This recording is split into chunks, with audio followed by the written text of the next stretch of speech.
ఎస్తేరు కోసం ఒక ఏర్పాటు ఉంది. ఎస్తేరు తండ్రి లేడు, తల్లి లేదు, కానీ ఆమెకు ఒక అదిగో నియమక కాలం ఉంది. ఆ నియమక కాలం ఏంటో తెలుసా? ఆమె ఇదిగో అంతఃపురములోకి తేబడుతుంది. ఇది సామాన్యమైన విషయము.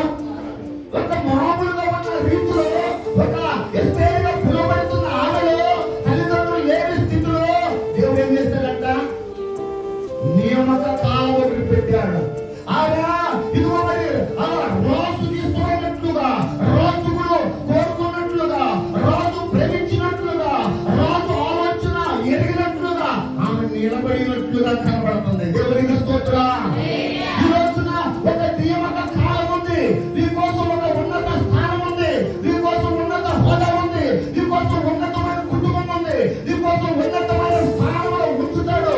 ఆ నియమక కాలం కోసమై ఆయనకి ఇష్టం వచ్చినట్లుగా ఉండాలి. దేవునికి స్తోత్రం. ఆయనకి ఇష్టం వచ్చినట్లుగా, నీకు నాకు ఇష్టం వచ్చినట్లుగా ఉంటే, లోకానికి ఇష్టముగా వచ్చినట్లుగా ఉంటే, ఆ నియమక కాలంలో ఆయన చిత్తంలో నిలబడడానికి లేదు. ఆ నియమించిన కాలం ఉంటుందంట. అందుకంటాడు వస్తీకి బదులుగా ఎస్తేరును రాణిగా చేయబడింది. దేవునికి స్తోత్రం.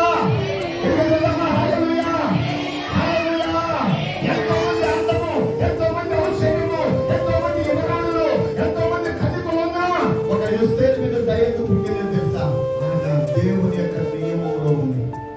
నీవు కూడా ఎవరిలో ఉండాలంటే నియమంలో, ఆ నియమక కాలంలో ముందు ఎదురు చూడు.